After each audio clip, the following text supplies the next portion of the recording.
Hey everyone, I'm so sorry for being away from the channel for so long. On one hand, I've been busy working on some awesome projects to grow our community. On the other hand, I've been focusing on my recovery. As many of you know, I had double knee replacement surgery last year, and it's been quite the journey. One of the biggest changes has been my weight. I gained about 15 kilos. But the good news is, with a lot of effort, I've already lost 14 kilos. My goal is to lose even more because it will really help my new knees and all the exciting projects I have in mind. Thanks for sticking with me and stay tuned for what's coming next. Today, let's talk about something important, dealing with anger. Anger is something we all experience. It's a natural emotion, but sometimes it can get the better of us. When we don't manage it well, it can lead to actions we might regret. I want to start by saying that we are all in this together. As a community, it's important to support each other and talk about these issues openly. We're all on the same boat, facing similar challenges. So let's dive in and explore how we can handle anger better. To give you a bit of background, I used to be a professional athlete. With that came a lot of pressure and unfortunately some bad energy. There were times when I reacted poorly to situations and people around me. Looking back, I realized those reactions weren't helpful, and that's why I want to share my experiences with you today. One of the first things I learned is that recognizing when you're angry is crucial. It's the first step towards managing it. When you feel that heat rising, take a moment to pause and breathe. Simple deep breathing can work wonders. Inhale slowly, hold for a few seconds, and exhale. It helps calm your mind and body.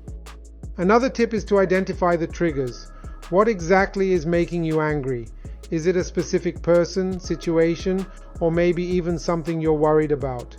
Understanding the root cause can help you address it more effectively. Now, let's talk about how to channel that anger. Physical activity is a great outlet.